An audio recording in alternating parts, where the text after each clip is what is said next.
I just wanted to make sure that you listeners are listening to the Drapetomaniac podcast on DoayaMedia.com.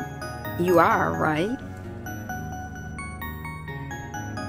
Peace, family, and welcome to this edition of the Drapetomaniac podcast. This is Ayapo Yapa, the HDIC, that is the head Drapetomaniac in charge. And I'm here with my lovely wife, Angela. Hey! And we're here to have conversations on how to get off this plantation. Well, for this edition of the Drapetomaniac podcast, we're going to change up a little bit and do notes on the news. Yes, not news, which used to be something that I did on my channel all the time. So the way that notes on the news works is that I'll read headlines just from my news feed. I think this is my Google news feed, nothing that I've edited or selected, and then we'll respond to them. We're not responding based on any in-depth analysis of the news or in-depth analysis of the stories. Some of the headlines will be brand new to us. Some of the subject matter we won't be familiar with. Some of the subject matter we may be experts in. Some articles we may have read or may not have read. Mm-hmm. But it is not designed to be news, but just kind of an overview of what's going on in the world. And how do you think that is relevant at all in terms of, like, for me, it's relevant as a Drapetomaniac. I feel like part of separating from something is understanding something, and to be able to, part of critical thinking for me is to be able to do an analysis where you're able to draw on what you already know, to do that analysis. So a lot of times, like, they say when you're reading a book, or when you're watching a movie, to engage and think, well, what's going to happen next? What do I think is going to happen next? From the title, what do I think this is about? If I look at this, what's my expectation and why? So just, so that's kind of, I think, is part of developing critical thinking and awareness. But I don't know what your thoughts are on that subject. Well, I think you're absolutely right. And just as a side note, Notes on the News is a segment that Angela used to do pretty much every day on her channel, Be Fabulous You, and that is actually how I met her, was that she was doing the Notes on the News, and I started listening to it. But as far as like observing or reading all the different news stories, I think it's important, as you have said before, to not compartmentalize a lot of things as far as the news goes. Yeah, there are some things that aren't connected at all. But at the same time, there's some things that may seem like they're not connected, but they are absolutely connected. And that's one of the reasons that I like hearing a lot of different news from a lot of different sources. And seeing if maybe any of it connects. Okay. So the first story, and I didn't used to do this before, but the way this news feed is it says right up front who the news source is. This is from NPR, and it's 3 hours ago. Dozens crushed to death, scores injured in stampede at Israeli religious festival. So when we were preparing to do this, we did a test run with this story. And my husband's first response was that, it was sad. And I remarked that I thought that it was sad, but that I also had a lot of mixed feelings. Whenever I hear anything about Israel, it's like a little bit of a source of stress for me. One, because I feel like there is this gag order or something, even though I'm not a public person, a public figure, but where, you can't say anything about, that group, right. Under danger of being excommunicated from the world, or right, you're freaking anti-Semite if you say anything negative about Israel or whatever. Yeah, I'm trying not to even use those two words anymore. Right. But also, so that's a source of anxiety for me. And, you know, I feel like that is an apartheid state. That is a Jim Crow state. That is a state of, you know, I feel like people are under attack there. The people who were there, were just trying to mind their business. I'm not saying they were perfect or anything, but my take is that, you know, and then here they come. Right. And, you know, I thought you had shown me a video, but I saw one video where it was like just kind of like a person on the street interview in that country or in that occupied territory or whatever. And people were like, basically like the Palestinians need to be killed. They need to be kept in line. But a lot of the same tactics that we have seen here as black folks seem to be the same tactics in the dehumanization of people and the abuse of people and the torture of people that seems to go over there. And I don't even study it. But yeah, so I have mixed feelings. I feel bad, you know, for a person to die. I'm not sure who's people and who's not people. I told y'all before that I'm unclear about that, these days.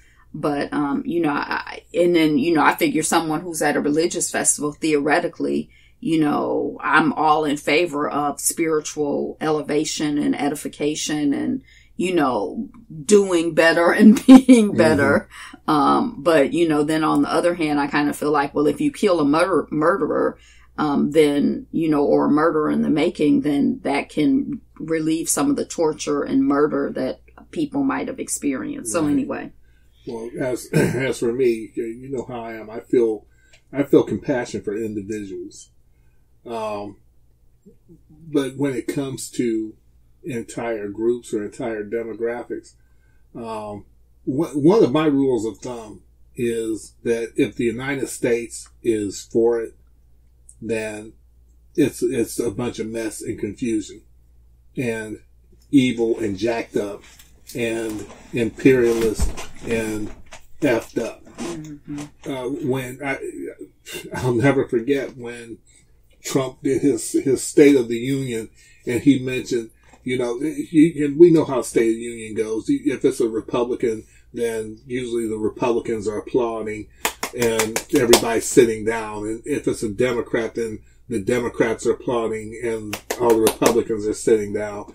But when he mentioned Venezuela and the rightful president of Venezuela, and both sides stood for the person that they were saying was actually the rightful president. I was like, that is a bunch of mess and confusion. It's like you don't even have to know anything about it, but if you see them united behind something, beware. Exactly. If they're united behind it, then you know that it's effed up. Right. And you don't have to, I don't need to know anything about it. Yeah. Nothing. Yeah. And so when I see, you know, the support of, when I see support of that country, you know, I'm like, yeah, the United States is, it must be effed up. Because if it was the Palestinians that the U.S. was backing, I'd be like, okay, yeah, the Palestinians must be like effed up. Yeah, I don't know if I necessarily, but anyway. But anyway, as far as that goes, when things happen to individual people, I also have this belief system, and we talked about this before, but when people talk about two countries going to war or countries being I'm not at war with anybody. It's the leadership of each of these countries that go to war. It's not the individual people. Right. You know, bless you. The Chinese are at war with us. The Japanese are at war with us. The Russians are at war with us. The whoever is at war with it. No, it's the leadership of that country. The individuals in that country, right? You could stop them on the street. They may or may not even know what's going on. You know, they're pushing their baby carriages down the street, trying to get food for their children or for themselves or whatever, and go to work and mind their business. So, I feel a way. I just feel a way about people talking about countries being at war. Like I said, I'm not at war with anybody. I mean, not in that way. Right. I'm at war with the system of white supremacy, but that's about it. Okay. So next story, coming from Fox News. Jeopardy contestant condemns white supremacy, racism, and gesture controversy. And there's more to the headline, but it doesn't show up on my news feed. Mm-hmm. So are you at all familiar with that story? I saw something about that come across my my Twitter. I didn't really read it in depth. It just said that the contestant at the end of the show flashed a white power sign. Then you have people who were saying that no, he wasn't. That was just he was straightening his tie. Yeah, I don't know if anybody said he was straightening his tie, but I'm looking at the image, and it looks like he could be straightening his tie, but I don't know because it's kind of like this. Right. Okay. So I'll see if I can bring it up on my screen. But we don't have to spend a lot of time on that unless there's anything. Oh, you want to give your opinion about it? No, well, and that's the thing. I feel like whether he flashing the symbol or not, he benefiting from the system of white supremacy and perpetuating the system of white supremacy. Exactly. He's a white man, like he's at the top of the. But so I don't like. To me, right. I don't really need to like if he got a hood in his closet or he don't have a hood in his closet. If he married to a black person or not married to a black, it's this. Yeah. Right. That's pretty much how I feel about it.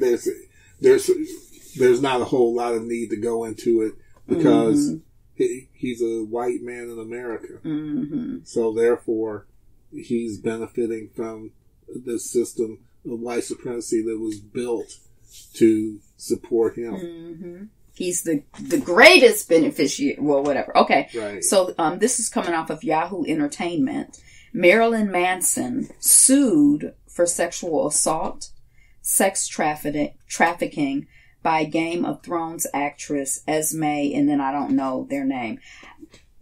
I don't know who Marilyn Manson is. Are they a rock star? Yeah, Marilyn Manson is he was the one who used to bite the heads off of rats. That was Ozzy Osbourne. No, Marilyn Ozzy Manson. Osbourne, like the woman who was on the TV show with the black woman who was like, yeah. "Tell me I'm racist." Oh, her husband. Yeah, that was Ozzy Osbourne. He eats rat heads. Well, no, he's just a showman. You had like him and Alice Cooper used to do that, and Marilyn Manson. That's disgusting. Why would you do that? I know. Marilyn Manson is a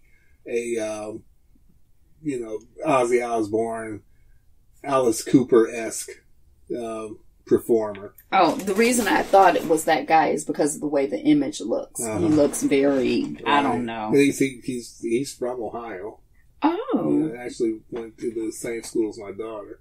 Oh. Yeah. At the same time? Not at the same time. I think he was like 2 years ahead of her. So they were there at the same time? They overlapped? So, yeah. Is that her good friend, her boyfriend? Yeah. I wouldn't have been surprised with what she was bringing home. But anyway. He's young. He's much younger than what I was thinking. Right. And he wasn't looking like that when he was in school. He wasn't? No. He did that. But as far as the charges go, I don't know anything about the case or anything like that. But. And I don't need to know, because for me, the way that I look at that kind of story is the way that I look at the other story. I feel like I don't necessarily believe that. Like, I believe that in a system where at the top of the hierarchy is rich white men with property and power, right. And they can do whatever they want to get. It's all about their needs. I feel like when someone is higher up on the hierarchy, it doesn't surprise me if they behave in ways that demonstrate that their needs are more important than anyone else's, and that they don't care about you, and that you're there for them to use you. Right. So, like, when I hear of like a popular man potentially raped somebody or sexually assaulted them, I don't know if it's true or not, but it would fit the profile for me. Let me ask you this. It says Marilyn Manson sued for sexual assault, sex trafficking by Game of Thrones star, blah, blah, blah. Why would you sue somebody for that as opposed to charging them with something? You know what I haven't gone into the story, so I don't know what the background is. She might have had charged them already or tried to charge them, and now it's at the point where it's a suit. But yeah, so I don't like, and then I know a lot of people will get into, oh, she's only suing for money. That's how I'm hearing what you're saying. She's suing for money. Oh, because if it was a real thing, you would charge them and you would want them to be found guilty. But that'd be like, someone, someone doing something, shooting one of my loved ones, and I'm more, as opposed to trying to get them thrown in jail, I'm going to try to sue them. I'm like, I'm going to try to get you thrown in jail. You committed a crime. Mm-hmm. But I don't know. Yes. Okay. So I don't know if you have more to say about that, or if you're interested in reading that. Okay. So then, Anne Heche. Anne Heche drags Ellen DeGeneres while rating her own red carpet looks. This is coming off of Jezebel. So is Anne Heche her ex-wife or wife or something? Ex-girlfriend. So they never got married? No. Oh.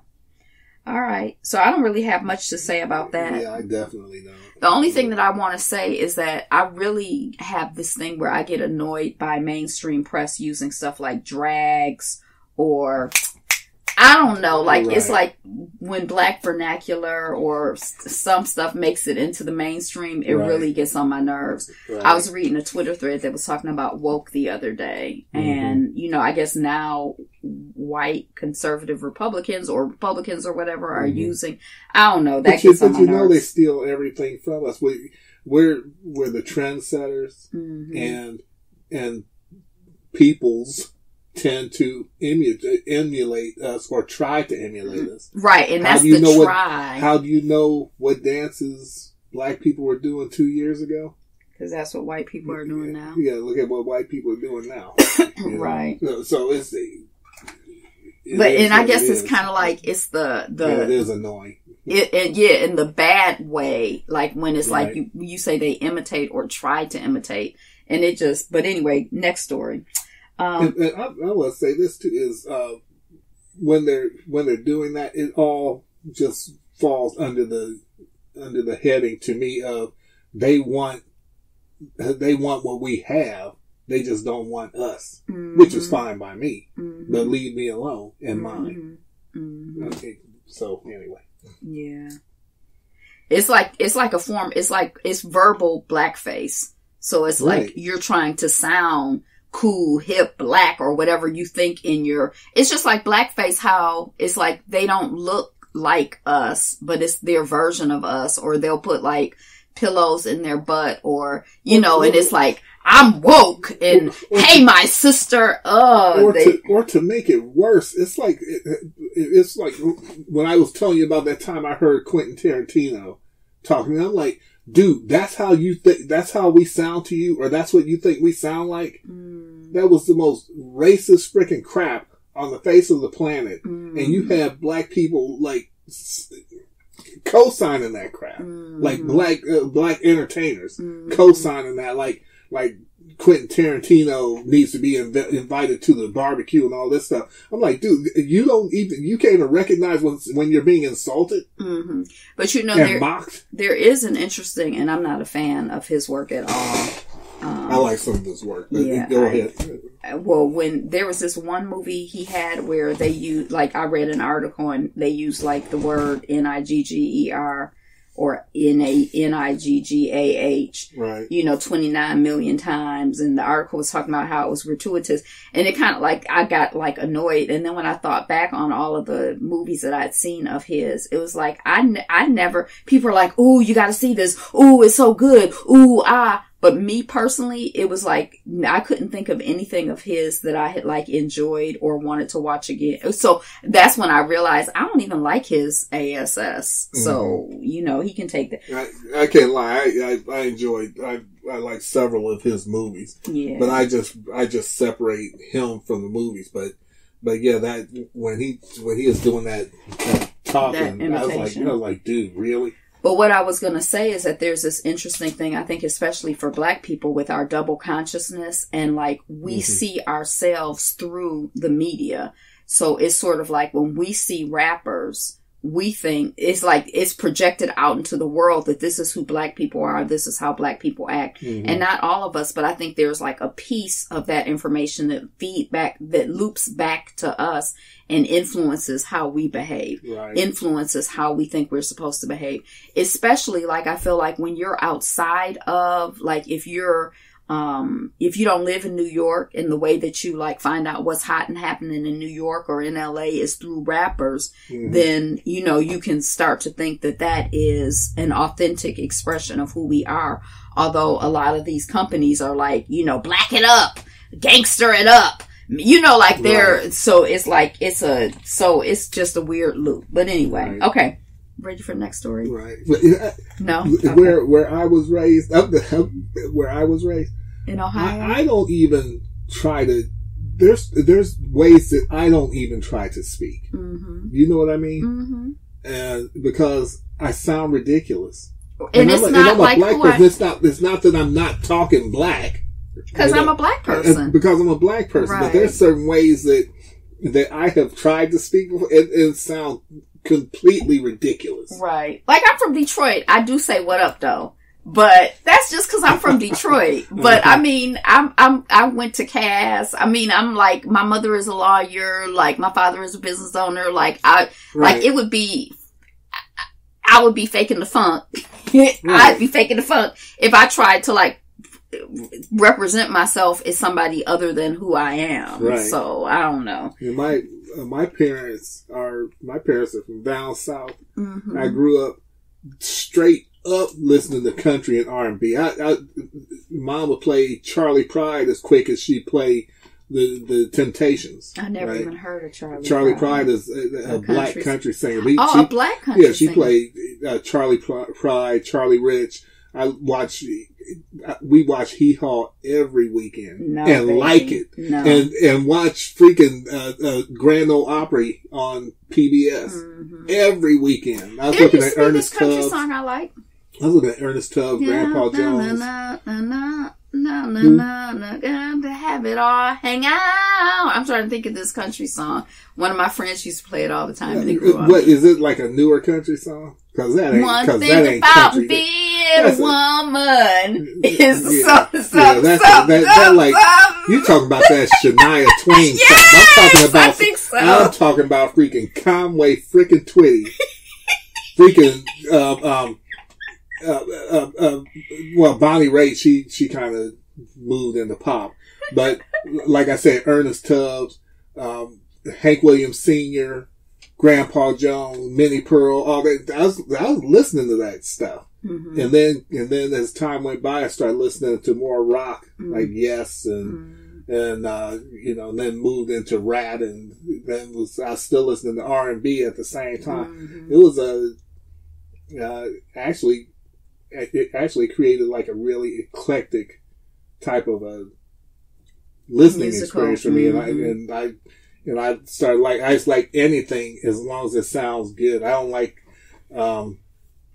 death metal or speed metal, but that's about it. And I like, there's some rap that I used to like, but more was the old school rap than now. But yeah, I'm not a big rap fan. But anyway, I don't know why I got off into that. Oh, it's because I was listening to all that stuff, and my parents were from down south, and I was raised in a neighborhood that was predominantly white. There were several black families, but predominantly, and there's some ways that if I try to speak that way, I sound like an absolute moron. And then when I hear white people like trying to give their impersonation of what black people sound like, it really ticks me off. I'm like, you know, that's because they're being insulting. Yeah, it's offensive. And I feel like black people aren't a monolith, because I grew up like around all black people, but all black people, like there's a variety of ways that black people speak. So anyway, okay. We finished? Yeah, Travis Tritt. I don't know who that He is. was a country singer. Ricky Stain. And I think my musical taste is very eclectic. Because I was with my students last week, we were doing music, and I was like, one girl was like, she liked rock, and she told me I can't even remember the artist, but I was playing it sounded good to me. Mm-hmm. And I mean, I might have added it to my playlist if I had my tablet handy, but I didn't. So. You know, when I knew I was jacked up was when I was like listening to different classical mm-hmm. music, and I could tell you if it was like Handel or Schubert. Why is that jacked up? I don't know. It's kind of jacked up because somebody listens to classical, the first thing they say, "Oh, it's Mozart or Beethoven," but I know Brahms when I hear it. But I mean, musicians tend to know things that right. I mean. So I feel like I don't think that. And, listening to a lot of jazz, Grover Washington Jr. But. Yeah. And some people, like, I think you're one of those people who can listen to someone play the piano or play the saxophone and they can tell, oh, that's so-and-so. Like, they can recognize their... Yeah. So, I can't, but yeah. Yeah. I think Lachie for you is like that, too. Mm-hmm. She's very music-oriented. Mm-hmm. Mm-hmm. But anyway. Nina Simone, my girl, is a classically... European classically trained pianist, so right. I'm sure she was like that. But I'm not really that into. I don't think I know. Right. I wouldn't know a Beethoven from my back toe. I'm looking forward to that that documentary they said that this black thing was happening at the same time Woodstock happened. Oh yeah. Any kind of. I'll have to look that up. But going to the next subject, I want to see that documentary too, because they recorded it, but it's been aired but never shown. Right. And what was it called? And who was it? Was it Questlove? I can't remember who was. I'll look it up. Okay, so the next story is this ice cream brand is recalling its entire portfolio of products due to listeria concerns. And my husband is like the king of recalls. Like, if I don't see it on my news feed, I don't know nothing about what's being recalled. But I think that this factory farm, mass-produced, huge corporate food industry to me, it's a recipe for disaster. Mm-hmm. Money grubbing. Mono crops, like all the same thing growing. Like, I just feel like it's a mess. And I'm actually surprised that there aren't more problems. And I think probably some of the problems that people have are based on the way that this food system. So I think there are more problems that don't necessarily show up as a listeria recall. Mm-hmm. I'm not even quite sure what listeria is, but apparently, I don't want to be exposed to it. But, yeah, and I don't know what brand it is. I know I saw something about a cheese brand recalling their products the other day. And when I looked further, it was a vegan cheese brand. Because it was something in the title that made me I was like, cheese. Excuse me, real quick. It's Summer of Soul. Summer of Soul. Okay. Yeah, I want to see that. We saw a little clip. I don't know where we saw a little ad for it. Mm-hmm. But yeah, Summer of Soul.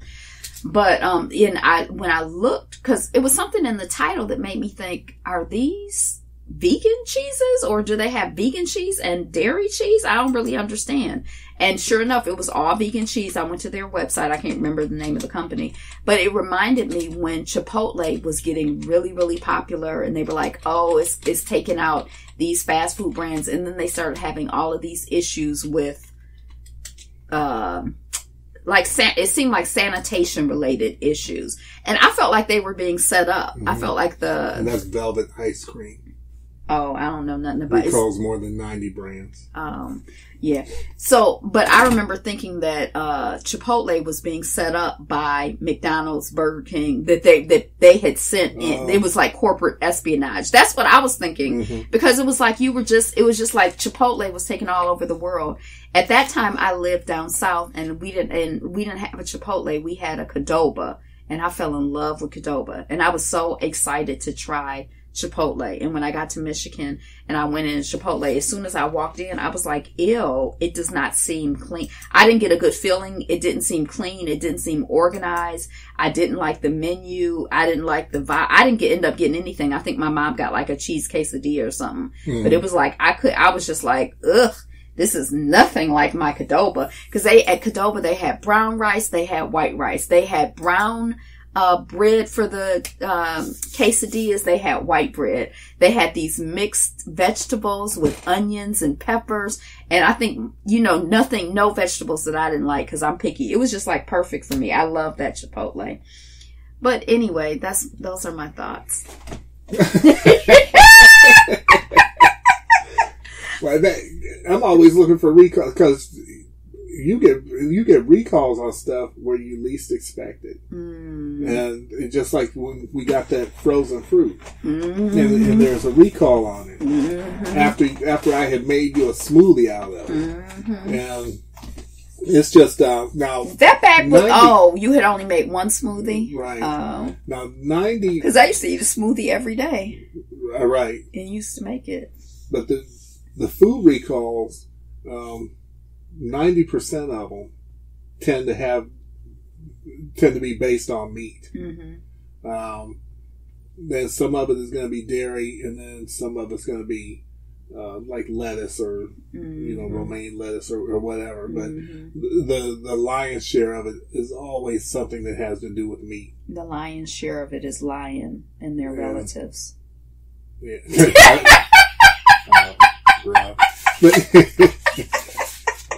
And so that's one of the reasons I'm just like grateful that the lion's share is the lion's share because lions eat meat, aren't they? Carnivores. Yeah, well, most of it, the majority of it is meat based. Yeah, and that's why I'm just so glad that I got away from eating meat. I just want to get away from this whole. Corporate. Yes, because I haven't had. I got those seeds for sprouting, and I haven't done sprouting in like months. Mm-hmm. But I haven't had lettuce really in a long time. I've been nervous to get lettuce, right? And I miss eating raw greens, and I'll eat a tomato or a cucumber right. You just never know, and everything is handled so. Everything is so corporate and mechanized, and you don't know how it's been handled, whether the machines are clean, whether they sent meat through the machines and they still sending vegetables through. It's just it's a mess, and it's all about the almighty dollar for them. Okay, next story. You ready? Yeah, going to the next story. 7 superfoods for weight loss and immunity, according to RDs. I don't know what an RD is. What's an RD? I don't know. Research and developers. Registered dietitian. Oh, okay. I bet you it's a registered dietitian. So, do you have a thought about this story? Because I've been saying all my thoughts first. So, well, I mean, there's always something about some new superfood, and I don't take it with a grain of salt. It's just. There's just always a new one. That's kind of like my take on that story. I kind of feel like it's like everything has to be news. Like when we were talking about the trial with Chauvinist Pig, it's like, and versus Chauvinist Pig versus justice. It's a news flash. It's like 7 superfoods. This is what you need to, it's like everything is sensational, trying to like draw you in and get your eyeballs. Cause that's how they make money. And like, these superfoods are in this. You need to know you have to eat this to be healthy. And it makes you wonder about the sincerity of it. It's not sincere, I don't think. It don't make me wonder. I just figure it's not sincere. And I just feel like it's always like, I don't know. It just seemed like it's they just trying to do something to get you to read the story. And then a lot of times when I do click and read those stories, it's like, it'll be like, the one thing you should avoid if you want to, live long. And then I just want to know what it is. And then you have to like skim through the whole article. You have to skip through the whole article to try to find. It's just like trying to draw you. Okay, so anyway, next story. Former TLC star Josh Duggar arrested in Arkansas. Titular family reality show 19 Kids and Counting has been arrested by the Washington County Sheriff's Office in Arkansas. So I've heard of that show, 19 Kids and Counting, and I think I've seen like maybe 15 minutes of it. Here and there, probably not even 15 minutes straight. So, you have any thoughts on that? Hold on a second. Let me. No, I'm talking about thoughts on the headline. What, you gonna look up the article and research it? No, I was getting ready to check our bank account and see if one penny went in or out because of that piece of news. Because that's how I pretty much pay. They got nothing to do with me, and I could not possibly care less. Okay, next story. These Audi shoes are total dupes of Meghan Markle's favorite flats, and they cost less than $10. Once again, let me check my bank account. I like Audi. Yeah. I like shopping at Audi, and I like shopping the middle aisle. Yeah, but it's I guess just hear Meghan Markle's name attached to it. I'm like, you know how I am with like celebrities and all that crap. I'm like, I wouldn't get it because I'm trying to look like, but if you know, yeah. Now I have tennis shoes and stuff that I've gotten from Audi, and like athletic shoes, and they've done well. They've held up well. Mm-hmm. I'm comfortable, all of that. But it seemed like one time I got a pair of flats from Audi, and I was like not happy about how they fit and all of that. So, but I get like all kinds of stuff from Audi, like tank tops, underwear, socks. Yeah, some of the like best. Aldi for some stuff. Yeah, I like Audi. Trader Joe's too. You know I like going to Trader Joe's. But see, Trader Joe's does not have the middle aisle. Every week something is different at Aldi. I like the food selection at Trader Joe's. Yeah, I like Trader Joe's food. Because it's like gourmet-ish, like interesting stuff. But then it's plus it has less, if you read it, it tends to have like less crap in it. Right. It's a relatively high quality food, relatively inexpensive. Yeah. And fun. Relative to, and interesting. Right. A lot of times they just have stuff that's just, Okay. So, and I haven't eaten yet. It's 3:07. I don't think I'm supposed to eat till 5 because I stopped eating so late yesterday. Shaney defends fist-bumping Biden after Donald Trump Jr. attacks her. So Shaney is a woman? Huh? Oh, no, Biden is a woman? I'm confused. Oh, they're probably talking about Liz Cheney. Oh, okay. So Liz Cheney defends fist-bumping Biden after Donald Trump Jr. attacks her. Do you have any thoughts on that? No. You're our political talking head. Yeah, not really, because that doesn't even have to do with politics. That's just some, that's just some stupidness. Okay, so the only thing, again, is my annoyance with fist bumping, because I'm kind of like, anyway. Okay, so moving on. This is from The Takeout, and it says cookie dough pudding pie may cause spontaneous displays of unrestrained joy. You have any thoughts on that? What is it? It's a cookie dough pudding pie. They're just trying to say the cookie dough pudding pie is good. It's an ad for whatever this is. Yeah, I've never had it. Don't know if I'll ever have it. Oh, okay. Next story. How old is McKenna Grace's character in Handmaid's Tale? Actress shares why her age is important. I don't even know who McKenna Grace is, and I have watched The Handmaid's Tale. I don't know who she is. But we were complaining the other day because we were analyzing The Handmaid's Tale. I think I watched season 1 and I really enjoyed it. For the most part, I was kind of annoyed by the total ignoring of race as a dynamic in the story. I don't see how you could be talking about America and race not be a dynamic at all. That just seems so inauthentic and full of, I just was really annoyed by it. Even in the first season, but there were so many things that I really enjoyed. Like there were some of the visuals were, so a lot of the shots, a lot of the choreography. Yeah, the cinematography in it is excellent. Yeah, the tone, they use like that really muted tone and then that red really pops. It's like really interesting.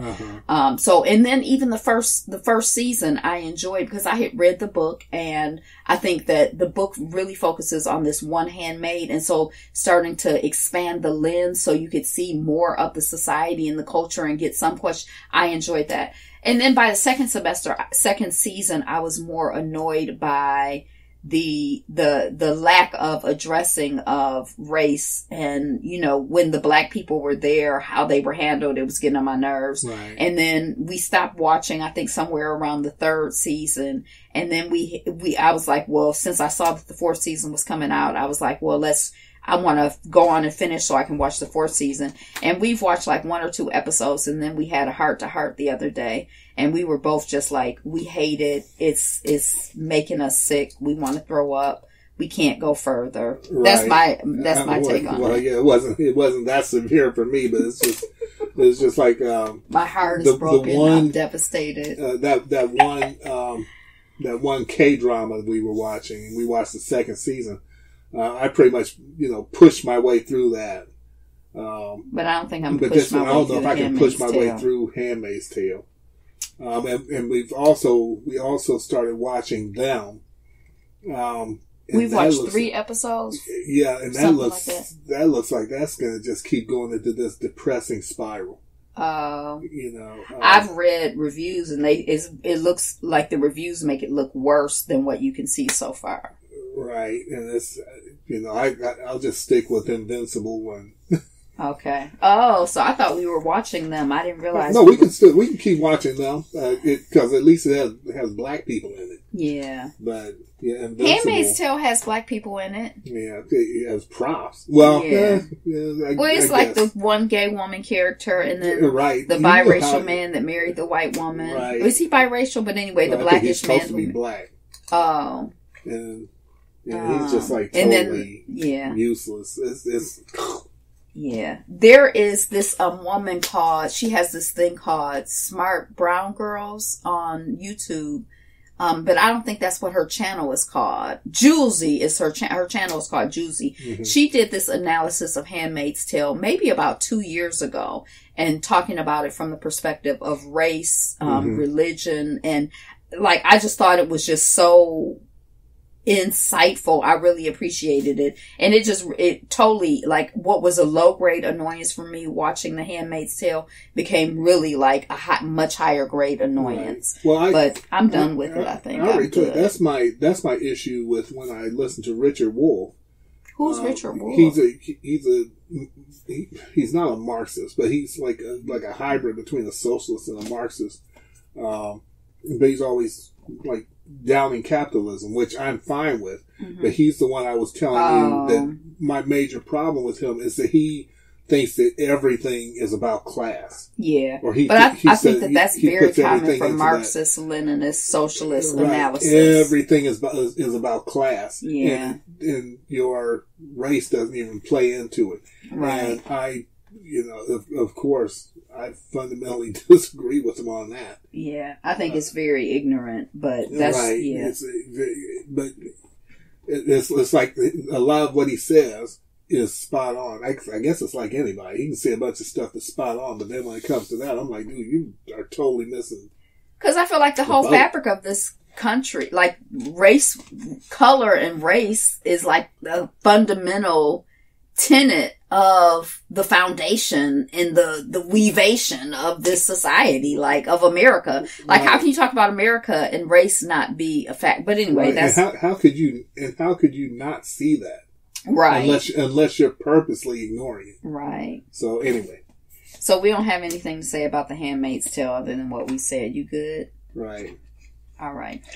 Iman, who, when I was in high school, I used to really pay attention to black models.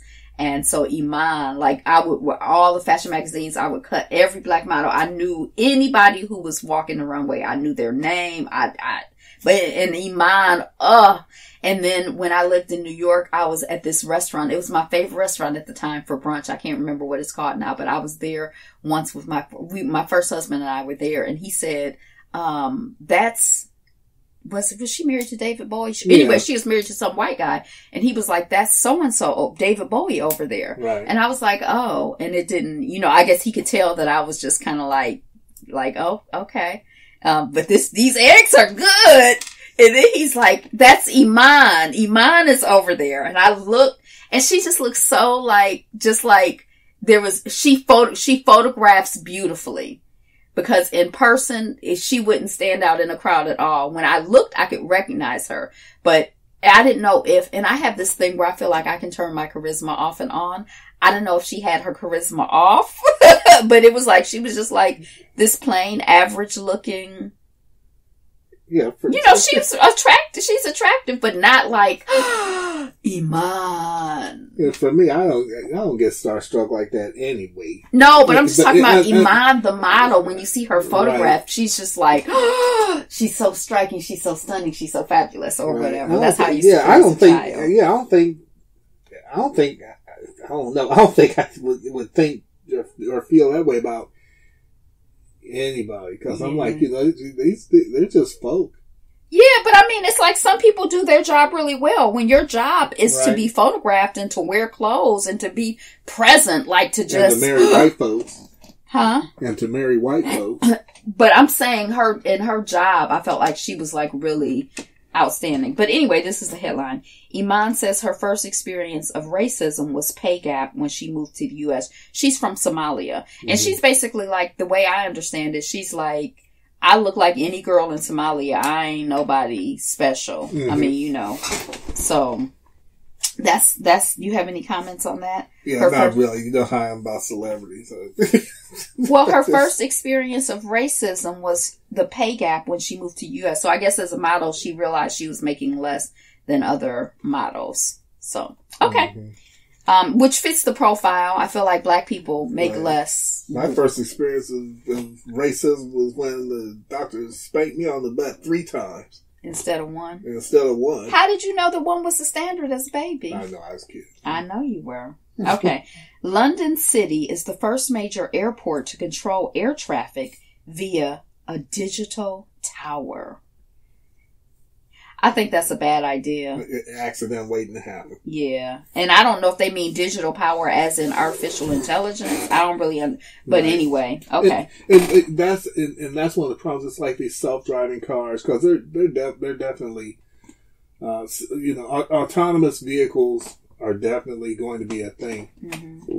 Excuse me. And it's a mixed bag, because most car wrecks are operator error. Mm-hmm. But at the same time, I don't know if I would want to.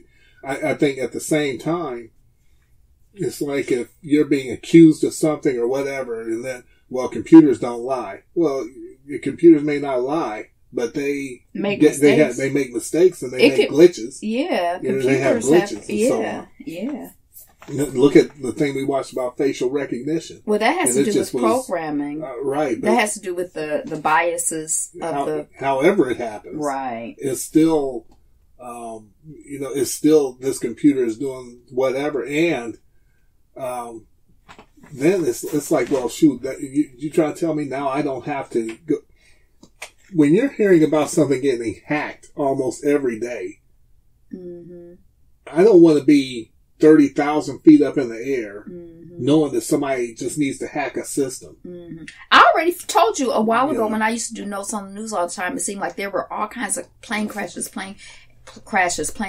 And I was like, are planes run by computers these days? They probably are. And I started thinking that a lot of these plane crashes were the planes being hacked, but I don't know. Well, there were a couple, there were a few crashes, a couple crashes, and some near crashes that were happening because of the 7.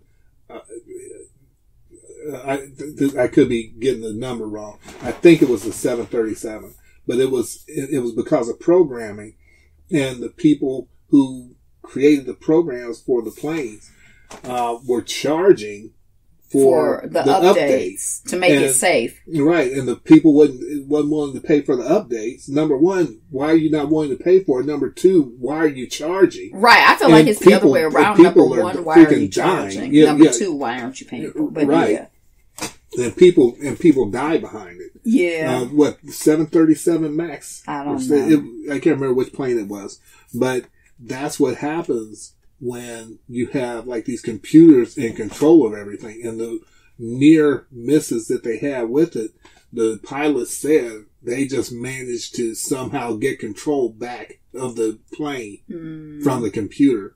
But if they hadn't, they'd have been on the ground too. For everybody. Mm-hmm. Yeah. All right. Next story. You ready? Go ahead. Okay. Ban on menthol cigarettes should solve a fundamental this feed is covering, because a lot of this is coming off of Yahoo, Biden's menthol cigarette prohibition is so obviously stupid. Oops, it's changed again.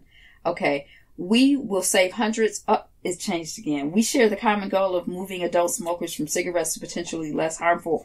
Editorial, banning menthol cigarettes is a racial justice issue.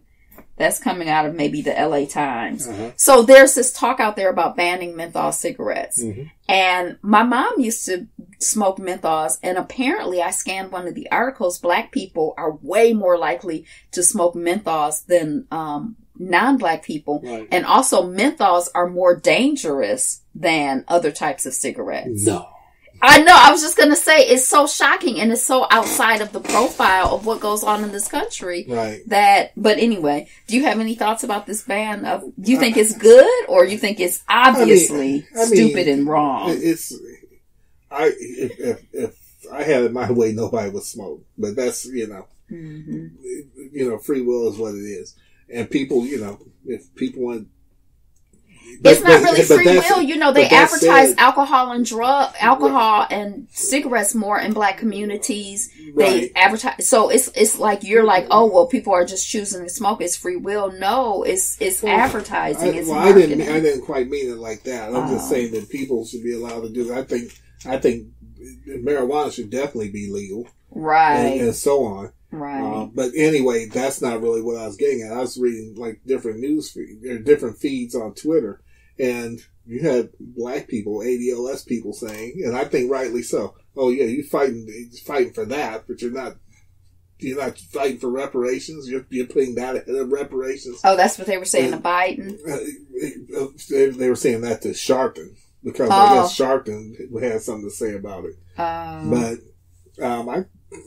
I kind of agree with that, but at the same time, I'm like, as far as reparations go, how I did a 180 on that. Not that we're not entitled to them, but that those who we're seeking them from have no intention to do anything about it, nor do we have the leverage or the force behind us to force it. But that's just, Mm-hmm. I feel like all this legislation, anything that is happening in this country, to me, is just like rah, blah, rah, rah, rah. Like, right. It's not sincere. It's not real. It's like, right. I don't believe, I'm not for any of it or against any of it, because I feel like it's all BS. So I can't really I don't know. It's like, I could get drawn in a little bit, but not too deeply in, because I'm just like, blah, blah, blah. Right. Blah. It's not real. It's not sincere. I 100% agree with you. Okay. Well, I have a news feed for you. Oh, because I was going to close out with this one. Well, but go ahead. This is the one. Oh, go on, because I want to close out with this one. Oh, okay. Well, this one says, 15 people share weird habits of their exes that they will remember for a long time. No, go ahead. Okay. And it says, one guy forbid me to eat more than the measured amount of food on the plate because everything was counted. They have a picture of someone's comment, I guess. So this is an example of one of the weird habits of of different people's exes. So one guy forbid me to eat more than the measured amount of food on the plate because everything was counted. He would also leave me a note in the morning where instead of writing, I love you, he would write, and then I can't really see what else the image says without clicking on the actual article. But it would probably say, instead of him saying, I love you, he'd probably say, don't eat too much food, you fat pig. I don't know. But anyway, you didn't even hear the story, so you can't respond. What was the story? Now the people have to hear it again. Okay. This is the headline. 15 people share weird habits of their exes that they will remember for a long time. And then the image is an example of one person sharing. And they say, one guy forbid me to eat more than the measured amount of food on the plate because everything was counted. Right. He would also leave me a note in the morning where instead of writing, I love you, he would write, and I can't really see what it says because the image cuts off, and I have to look in the article. So, what's your thought on that? Everybody, when you come into a relationship or marriage or whatever, everybody has their has their thing. No, I disagree. And you just get used to it. Yeah. I mean, well, I don't know if I can get used to. Let a person be free to be who they are. Right. I was just going to say, I don't know if I could get used to somebody counting my food and telling me what to eat. Right. But I could get used to, that's why I thought it would be funny. She be straight up looking at my plate. I was just going to say, I could get used to doing it the other way around. Right. Although I really try not to. I try not to look. I try not to make any comments. I try to go in the other room. Right. I try. Looking hard at my plate. No, baby, I try to avert my eyes and go into the other room and keep my comments to myself. I'm not even. Yeah. Okay. So what's your article? What's your thing? Okay, the close out. This is from Forbes. A Bill Gates venture aims to spray dust into the atmosphere to block the sun. What could go wrong? And so basically... That's the one you mentioned to me. That's the one I mentioned to you, where it says Microsoft billionaire founder Bill Gates is financially backing the development of sun-dimming technology. You're going to read the whole... You don't have to... I'm not reading the whole thing. But sun-dimming technology. Okay, but hold on one second. So is Bill Gates the same one who's on the African continent trying to... One. Oh, okay. Microsoft. Well, I don't know. Because to me, a lot of you may not believe it, but a lot of these white guys seem the same to me. Right. I can't tell one from the other. But he's the one who is there dealing with like food stuff and trying to... okay. Right. So, what are your thoughts on it? You know what I think. Yeah, we already talked about it. You're not on here. No, we didn't talk about it on here. But what could go wrong? I feel like whites period is wrong.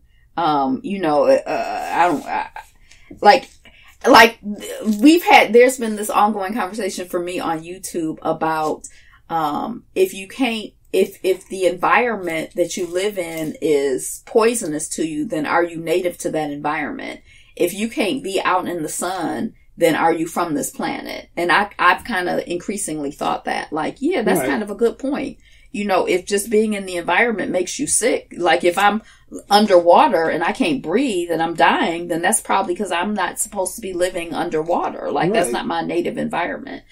So I kind of feel like them trying to dim, it's just him or his company or them or whatever. I feel like dimming the sun or trying to dim the sun fits the profile. They're trying to make the planet more hospitable to them and their kind. And it's actually scary because I feel like he's a rich, powerful person, and what can I do about it except for accept it? And it affects the whole planet. A lot of times with things, you can sometimes have the illusion that they're doing GMO over here, so I'm just going to go over here and get organic. Although, I learned when I was growing corn and stuff, that a lot of times you can't separate yourself from that. Just like the water supply is shared, even though it seems like it's not shared. We're all in this together. Mm-hmm. So that's what you would think.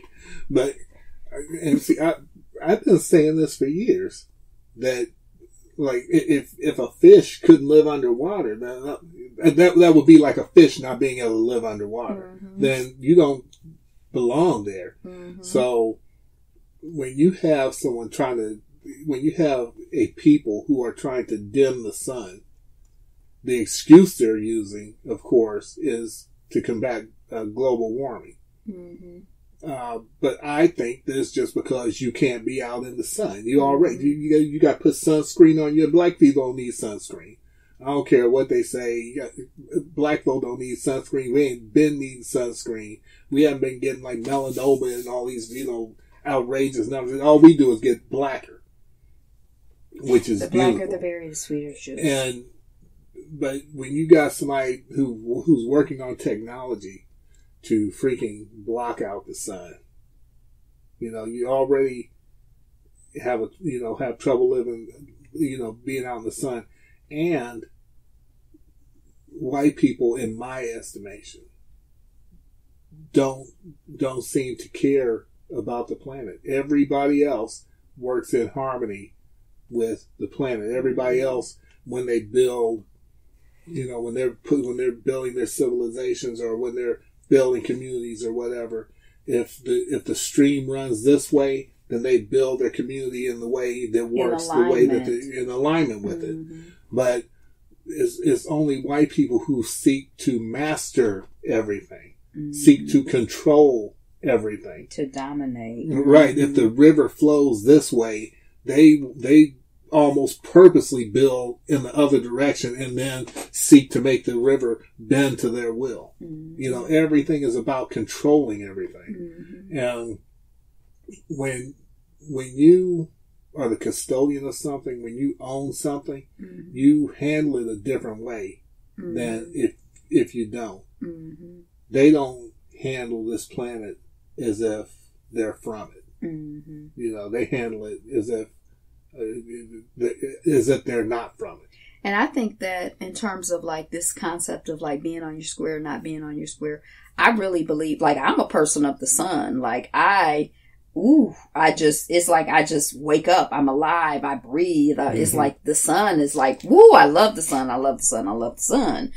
But I feel like if you dim the sun for all of us, instead of you putting on shades or whatever, sunscreen, you dim the sun for everybody, then you're on your square and I'm off my square. Right. So a small, like, if we believe that whites are 10% of the beings on this planet, then, it puts that 10% at a greater advantage than, everyone else who, is non-white. And I feel like that's their modus operandi. They're always setting up situations to put them at advantage and greater advantage, because they don't have the numbers. Or with total disregard for everyone else on the planet. When the first atomic bomb test was done, before it was done, there were scientists who were trying to stop it or were arguing against it because the theory was that it could hit the Van Allen radiation belt, set the entire Van Allen radiation belt on fire, and burn it to a crisp.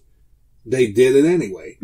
Before they fired up the Hadron Large Collider, there were scientists that had concerns that they could create a black hole that would suck the Earth into it. They did it anyway.